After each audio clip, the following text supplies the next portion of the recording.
Hi, this is Dave from Styrene Replicas. This is update number 2 for my 2021 Big Rig Group Build submission. This is the Diamond Rio.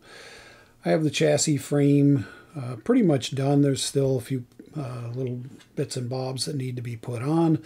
Motor, same way. There's some hoses and things for the radiator hose and those types of things that still need to be put on.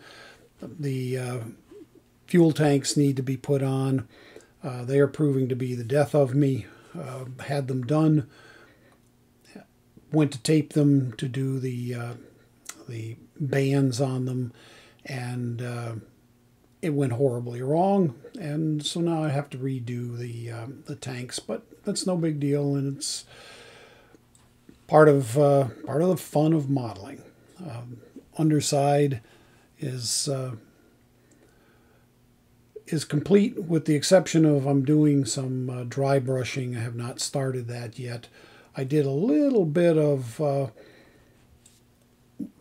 black and brown wash actually on the motor.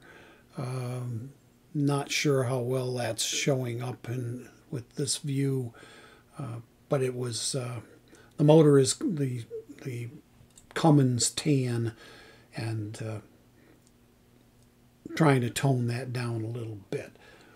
Body is a two-tone. Not sure how well it's going to show up here in this light.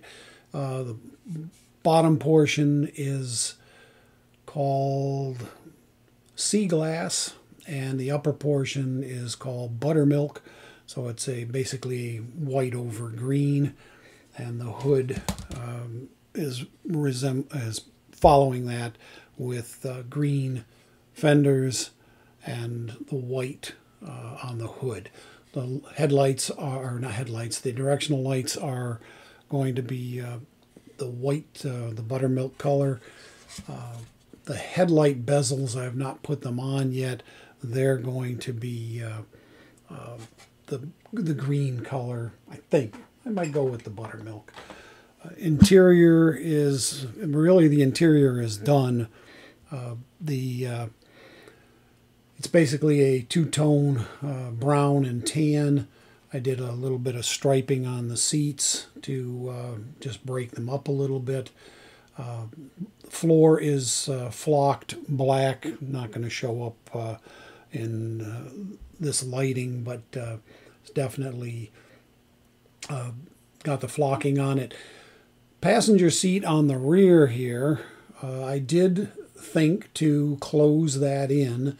It was open, and since I'm not using the sleeper cab, you will see that through the rear window. And I thought to close that in, put in some styrene and molded it in. Never gave thought to the driver's back of the driver's seat, which is also open, and quite honestly didn't notice until I test fitted the completed interior into the body, and that's when I noticed that that's wrong. Now the good news is I'm adding an aftermarket piece behind the cab, which will really prevent you from seeing that.